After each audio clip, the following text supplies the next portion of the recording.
512-836-0590 or 877-590-KLBJ.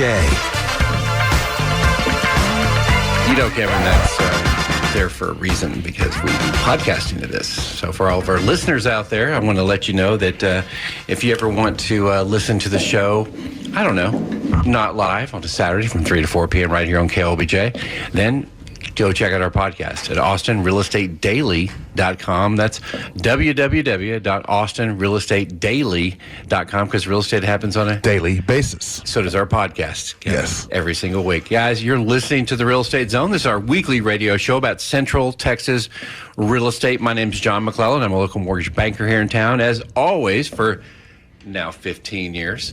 Joined by Kevin Bown, real estate broker here in town, Austin native, good friend. Kevin, what's happening? John, it's fun. This is a fun time of the week because we just get supercharged, right? We get to talk with each other, catch each other up about what's happening in and around Central Texas real estate. You catch me up on what's happening in the world of lending, and then we put it together all in front of everybody's ears and try to make sense about what that means and what this week will bring for us here in the world of real estate. There's a lot going on, too, in Austin. It's pretty incredible. You know, big stuff. You know, one of the things we've been talking about on the radio show a lot, and I want to talk about today, probably maybe a little bit later in the show, is that we've been in the longest expansion in U.S. history, right? And it just continues to plug along, right? And the economic numbers coming out look great. There's low inflation. There's job growth. There's equity being built in homes. People are feeling good about themselves. There's been a few ups and downs with the stock market lately, but it seems to be still plugging along, even though we're a couple of months past the biggest recession, biggest expansion of all time.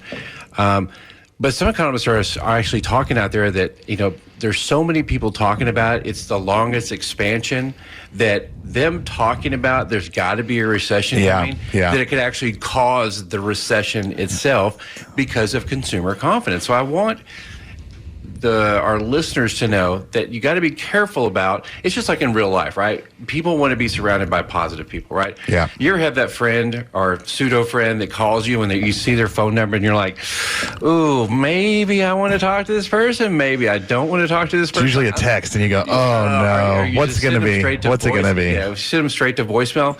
You want to be the person, right? Yeah. That when somebody calls, you're like, oh my gosh, hey Kevin, what are you doing? Right. You want to be that positive influence. And I think that negative influence and that negativity that some people have is an easy route, right? There's two routes to take in life. There's that low road and that high road, and the low road's downhill. It's a little bit easy to trudge along. That uphill road, a little harder to go, right? It's you have to use a few more muscles, a little bit more oxygen, but it's worth it at the end to see that summit, right? So I think that one of the things we've got to realize moving forward over the next 12, 18 months is that people are going to be talking more about a recession.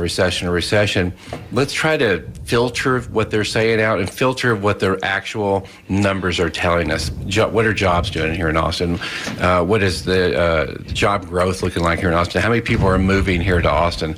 And I think we should take that and as we move forward. Right. You know, I was working with some clients, showing them some houses in downtown Round Rock actually yesterday, and they're moving. But most people probably don't know that downtown Round Rock has a downtown. It's pretty small. What is it, like 3 blocks long, right? There is even a little residential section. It starts with the Round Rock Donuts, right? That's a grid, yeah. And we were looking, and there's actually some pretty cool real estate there, but they're coming from Nebraska, and the husband said, these prices are crazy here in Austin, and what's going on here? He said, our house, I bought it for $18,000, and it needed a lot of work. I put tons and tons of work into it, probably $30,000 or $40,000, and we sold it for $113,000.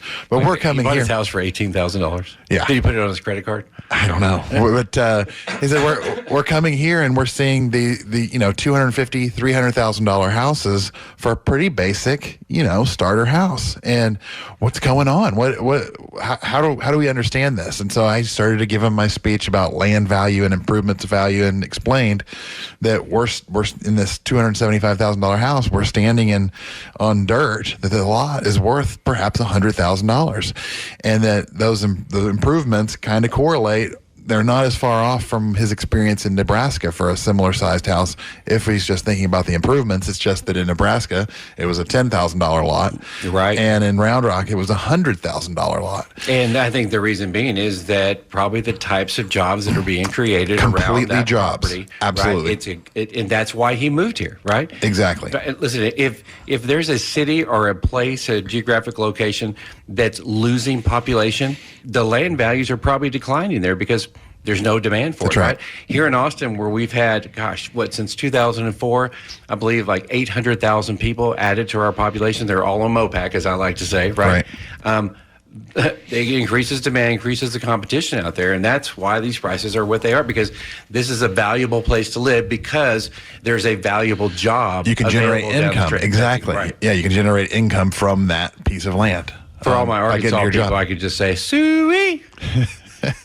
No, probably not. That's a tough one to follow. No, I know. Good. What's the segue for that, Kevin? Little segue, yeah. Like, wow. Hey, guys, if you'd like to be part of the show, the phone number is 512-836-0590. That's 512-836-0590. Questions, comments, we'd love to hear from you. Please, no comments about my Arkansas little call there. That they actually do that in the Arkansas games, by the way, if you've ever been to one. That's a very identifiable call there, John. It's like, you ever been to a Texas OU game? Yes. I won't tell you what we say. Not on the radio, not today. So let me segue back to you're talking about the recession and people saying, well, it's due, it's coming, and how it can cause that. I wanted to get your take on an interesting article I read this week. And here's the gist of the article. They were tracking rates that are falling around the globe, really, right? We have Fed fund rates in many countries now that are participating. Denmark's having to have its mortgages at negative 0.5% for 10-year mortgages. Right. And so what this article was comparing, and had some interesting charts. I didn't send them to you because I wanted to talk live about it on the show today, but the charts were comparing cap rates of commercial real estate in the United States. And for our listeners, cap is short for capitalization. Yeah, and it's a way to compare an asset value. So let's say outside of appreciation. Yeah, an office building. Cash flow, basically. That's worth, let's say $100 million, and then it looks at what kind of $100,000. What kind of rents that building or that house or duplex, what kind of rent it generates. And so you compare the income that the asset can create to what its worth is, and that's a capitalization rate. It's sort of the rate of return, and it lets you compare, say, buying a $400,000 duplex, or putting $400,000 into the stock market, or putting $400,000 into your bank account, or a commercial property, or whatever. Yeah, so it lets you have a rate of return. And so what this article's summary was, and this chart that went along with it, is that rates have been falling, the cost of money has been falling, but commercial real estate cap rates haven't been falling in lockstep with these rates, that they're kind of floating steady. And this is... now, is this a nationwide article you're reading? This is nationwide. And because I think here in Austin, capitalization cap rates are extremely low, which is not good for an investor, right? Then they start betting on appreciation. That's right. I mean, I've seen some here in Austin from 2 to 3%, some even lower. People are just betting on the appreciation. You go down to San Antonio, some of these other cities, you can still see 8 and 9s, which are way better, right? Right. And so, but the point of this article is that this may be sort of a phenomenon that's not being talked about, because those cap rates, they're unchanged. So a lot of times when there's nothing changing, you don't talk about it, right? That tree that's outside the window, not really any reason to talk about it because it's not doing anything. I'm going to make you look.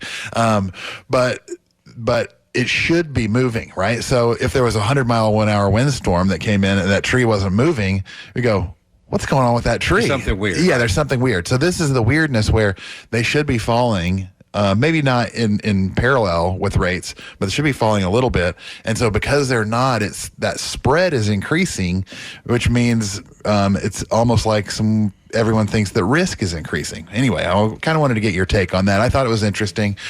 Well, I've always said that investing in real estate is it's difficult, right? You can make mistakes, and if you make a small mistake, it's a big mistake in real estate, right? It could cost you hundreds of thousands of dollars. And I've always been of the mind that I like to invest in places where I know, right? Especially when it comes to real estate.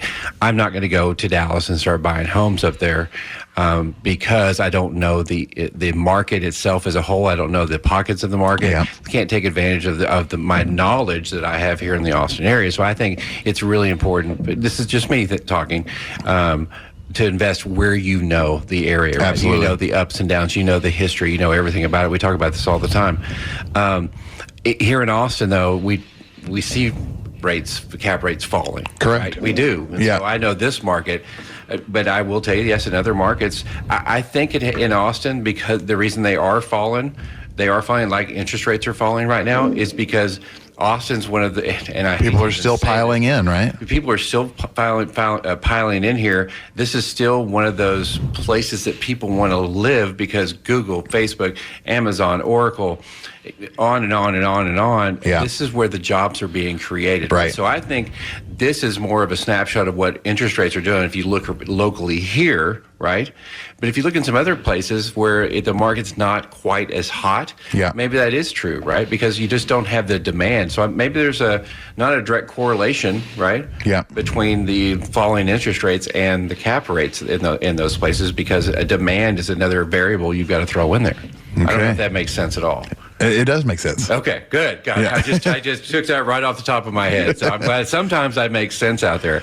But back to real estate being a difficult investment, you do have to be smart about it. You can't just go out there and buy a house and think you're going to make money, right? You're famous for saying you make your money when you buy the property, Sure. not when you sell the property. I think about that every time I buy and sell a property. What I pay for it is going to denote how much I'm going to make, right? And most people bet on this The exit at some point in the future, right? and this appreciation that they're going to assume at the end of it. Well, guess what? Some people that bought properties in 2007 here in Austin, that sold them in 2010 because they had to, Yeah. right? Guess what? They didn't get to participate in any appreciation at all. That's right. So you got to be careful, right? All right, guys, we're going to take a quick break. When we come back, we're going to take more of your calls. We do have lines open. The phone number, 512-836-0590. That's 512-836-0590. Don't forget, you can always call or text to that number, 836-0590. One of our favorite things to do is talk about different areas around town. If you live in a certain zip code, an MLS area, a bedroom community, wherever it may be, give us a call. We'll tell you what's happening now, what's happened in the past, and better yet, we're going to give you our predictions for the future. We'll be right back. Oh, Kevin, come to the world of Macintosh. One day, get away from the PC world. And They're almost disposable if you go PC. yeah, but you have so much, downside. I don't know. Listen, I'm a Mac guy. I always have been a Mac guy. I take that back. I've not always been a Mac guy. In fact, my sister's listening right now. Many, many, many years ago, all it was PC, and she's like, "Oh, you got to try a Mac. You got to try a Mac." And I was like, "Yeah, whatever." Once you go Mac? Once you go Mac, you never go back. And Kevin and I were talking here before, on the break there. My last MacBook Pro lasted me for almost 6 years with no viruses. It was fast. I just kind of wanted the shiny new one, which I'm looking at right now. So this is an unfunded prop for Macintoshes right now. But yes, so I do love my Mac. But it's good. Like we can bridge this over into real estate, right? Which is bridge this over into real estate. By the way, this is the real estate zone. Yeah, there's a lot of choices in real estate about how to spend your money, right? And so let's say as simple as you're in your house, and we don't even go all the way back to which house to choose, which we can talk about that too. But let's say that a hailstorm comes through and damages your roof, and you had a 20-year rated roof on it before. That's kind of the basic 3-tab roof, and the insurance company says, okay, well, we'll give you $4,000 to replace what you had there. But you start talking to the roofer, and they say, hey, this is a time that you could upgrade. You could get the 30-year roof for an extra $1,000. And so, the saying that our computer conversation made me think about is buy once, cry once. What's the cry once?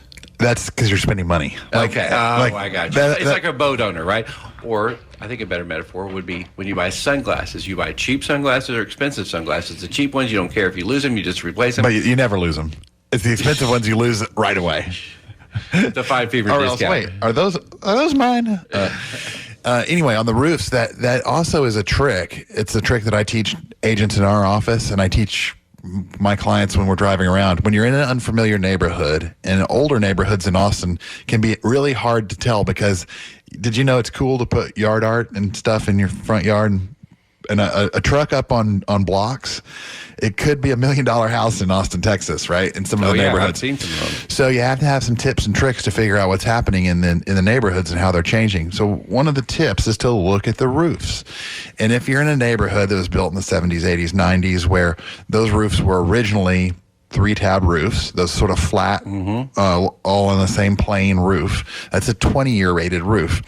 If you're driving through that neighborhood and you see that some 20 years are existing, but there's a 30-year roof, which are the dimensional ones that have more dimension to them, the smaller tabs, then you know that during the last hailstorm that owner chose to spend the extra $1,000 out of their pocket because they were making the investment in the future. So it's a financially sound investment that they made, but they would only do it if they're planning to be there for a while or if they're in the mindset of improving their house. So it's a secret way to understand whether people are investing on the inside of the house. It's my X-ray vision, if you will, to be able to see through the walls and guess what people are doing to their kitchens, to their bathrooms. So you're saying there's a couple of choices there. If they spend a little bit extra money on their roof out of pocket, that could denote that they've actually spent some more money inside the house. Correct. And have taken care of better, right? Or they've done it to make the house maybe a little bit more valuable, and hence the same thing. That's right. So some neighborhoods don't have people investing in their houses, and so you have some stability of pricing because of that. Some neighborhoods, when you see some of these tips, like you can look at this and know, hey, there's probably some improvements happening on the inside of the houses. They haven't sold yet and reset the comps higher, but when they do, they're going to sell for more. And so it's a good way to kind of fuzzy look into the future and pick out which neighborhoods are on the turn and getting. It's like having X-ray higher glasses without having them. Those are my X-ray glasses. All right, guys, if you'd like to be part of the show, the phone number and lines are open right now, 512-836-0590. That's 512-836-0590. Questions, comments, we'd love to hear from you. Don't forget you can call or text to that number, 512-836-0590. If you do text, we'll read your questions and we'll answer them on the phone here. One of our favorite things to do is talk about different areas around town, be it a bedroom community, a neighborhood, an MLS area, a zip code, or just your street. Give us a call, 512-836-0590. And welcome back to the show. This is The Real Estate Zone, our weekly radio show about Central Texas real estate. My name's John McClellan, as always, joined by Kevin Bown, local real estate broker. I'm a local real estate mortgage banker, and we've been doing the show for 15 years trying to share some information about Central Texas real estate for you. Kevin, we talk about businesses out there, and like we were talking about Amazon like a year ago, right? Yeah. If Amazon gets their headquarters here, it's 50,000 jobs, but the bigger deal is the second and third tier jobs. Right. Think about real estate itself, though. Okay. And the second and third tier jobs that are created about it. I was talking during the commercials. I have an ad that runs for my buddy Matt Higley over at Get My Box, right? And they're a moving company and a storage company. They help people move from house to house, right? There's real estate agents like yourself. There's mortgage people like myself that do this. There's flooring contractors. I got a good friend that they do my landscape at my house. They're called Love for Lawns. These guys, Chris over there, they're absolutely phenomenal. They really do love your lawns. And there's so many different aspects in these second and third tier jobs just for our industry, right? That's supported. Right. You think about Dell and all the supportive industries behind them, right? You think of Oracle's coming in, all the supportive industries behind them. You think of Facebook making their presence. Correct. Apple making their presence here. So whenever you see the headline of Apple's adding 1,000 or 5,000 jobs to the Austin area, it's really much bigger. It's said, so the when studying the population trends, it said those are called primary jobs often, and it said that they can spin off between 4 and 5 secondary jobs, and so that's why we go as the Chamber of Commerce and as a city. That's why we go after that type of job creation, because it does create those extra jobs. Now, I wanted to share something with you I haven't told you yet, but also from my experiences this week, and it ties in with this really nicely because when I bought my last electronics, I did it online, right? And so I haven't gone into brick and mortar electronics store in a while, but sometimes when I'm near Parmer and Mopac, I like to go into Fry's because it's it's like an amazing, wondrous, huge place, and you see stuff you don't even know you were interested in. You should have. Right. And so I went in this week. I had 2 appointments that were in the area, and there was a 30-minute dead spot in between. I said, I'll go wander in while I'm staying in this part of town. And the shelves are kind of bare, like halfway bare. And I walked around. The cafe section was closed, and all the refrigerators were gone, and the washer dryers were gone. And I thought, wait a second, what's going on? And I looked up. The lights were still on, but something was eerily strange about fries. Something was amiss. And so I asked one of the guys. I said, "Hey, where's all the stuff?" And they said, "Well, we stopped getting shipments." I said, what do you mean? He said, "Well, we're not getting any more shipments." I said, is the store closing? He said, well, that's not what we're saying. We're saying we're not getting any more shipments. And we looked at each other like, wait, are you not telling me something that you're not supposed to tell me? And I said, okay. And so I wandered off down another aisle, even more confused than I was. And I jumped on my phone and said, is Fry's closing in Austin? And it pulled up some other stories from other cities where this is their MO, evidently, when they're going to close the stores. They don't tell anybody. They just keep selling the stuff until they run out of stuff, and then they close the door and lock it up. And so I think that's what's happening here in Austin. And the reason why that's a tie-in to your story is that we're not buying stuff in brick and mortar stores as much. We are going online, and it's not just for electronics. That's where we're going online for Facebook, like you said, or Indeed, where we go for a job hunt. And so we're lucky to be in Austin, John, because those companies happen to be here. So in and around the rest of the country where that's happening, and maybe a Fry's is closing, but they don't have Amazon that's setting up shop with hundreds of employees in their town. It happens to be Austin where we're getting those prime jobs. And so for us, probably it's okay because we're getting saved by, like, where is that business going? It's going online, and online people are hiring people in Austin, Texas. But it's certainly that evolution of how humans consume things. It's causing huge changes. Well, jobs move, right? I mean, if you think about 120 years ago, we were a farming society, right? And, farms and agriculture were the way to go, and ranching, right? And then Industrial Revolution happened, and we moved into that aspect. And there was a lot of jobs that were lost in the farming communities, right? But they were made up for it. I think the computer age happened. Well, if you think of now it's the delivery age is how I feel. Everything's delivered to you. You can actually go on Amazon, some of these other sites, and have something. I want to order something right now, and where I live, I can get it like that day. It might get there before you get home. Yeah, it could get there as faster than if I went to the store to buy it, right? Yeah. But think about it. Think of all the extra delivery drivers that are out there that are employed now, right? They have to deliver it and their vans. You don't see the big UPS and the big trucks come by anymore. They're smaller size vans. Little Sprinter type. Right? They're just dodging around town. I'm on Amazon. You can even track where they are in relation to you and see how many stops they are to you. It's pretty incredible. And that's just a changing dynamic in the workplace, right? And that's why you've always got to kind of stay ahead of things. But jobs are very important to real estate, and we talk about this a lot. Jobs drive housing. Consumer confidence is the gas that drives that housing. Right now, we have jobs being created in Central Texas, right? We have jobs being created in Austin. The Austin unemployment rate's 2.7%. We have consumer confidence here in Austin because people feel good about their jobs because they're being recruited by other companies, so they know that they can have a job in the future. Their 401k is doing well. They're making more money than they did last year, and their house is worth more. If they own a home, the house is worth more than it was last year.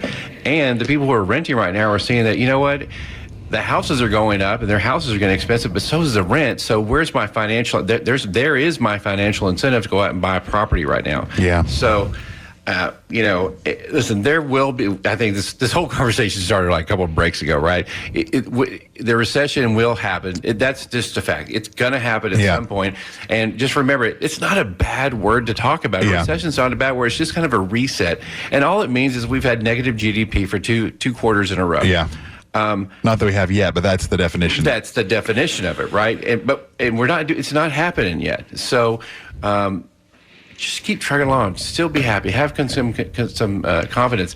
We talked about this maybe last week. car sales in the Austin area. Booming.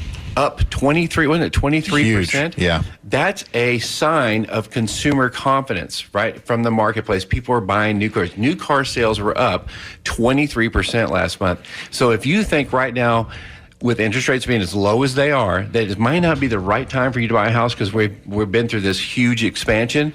Look at the numbers out there, right? Even just in the Austin area, because remember, it's all about location with specific timing.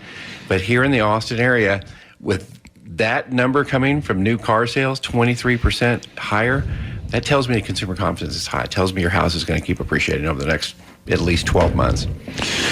Yeah, and that means we get to continue to do what we're doing. And there's a lot of interesting things where we can utilize what I do on a daily basis, right? Which is to look around the neighborhoods, understand which neighborhoods are trending differently than others, and then utilize the tools that you have, which is mortgage debt, right? So being able to utilize the power of leverage to saddle up. You don't have to pay cash for that house. You get to use a loan, and just because power of leverage, you're basically partnering with the bank, right? You put in your 5%, they put in their 95%. Well, guess what? After you sell the property, they don't ask for 95% of the equity that you gained over that time period. You get to keep 100% of it, and you pay them back whatever your interest rate is. And we'll talk about that more, I think, after the break here. Good idea. Yeah. Guys, you're listening to the Real Estate Zone. The phone number, 512-836-0590. That's 512-836-0590. If you'd like to be a part of the show, don't forget you can call or text to that number, 512-836-0590. You're listening to the Real Estate Zone, and we'll be right back. And welcome back to the Real Estate Zone. John, I wanted to continue talking about the power of leverage and how sort of basic investing works.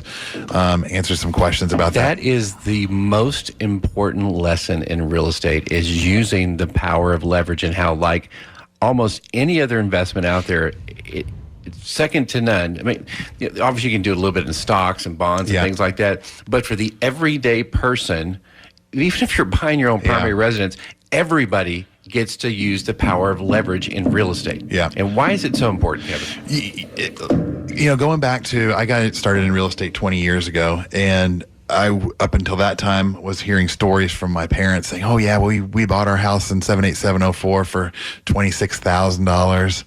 And okay, I want our listeners to listen to what Kevin just said, because Kevin grew up in that area as I did. Yeah, my mom's still over there. Yeah, that's not. You're not making that up, right? This is like the values going up 20 times, right? So. It was bizarre as I was getting into real estate, starting to learn the principles and understand what's going on, to say, how this is crazy. Like, what's going on here? And pretty early on, I read an article that explained inflation and what inflation is.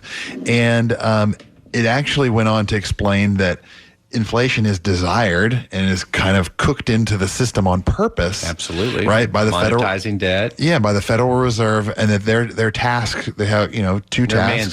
Their mandate is to try to keep prices stable and keep economic activity up, and then also to keep people employed, right? And keep inflation around the 2% number.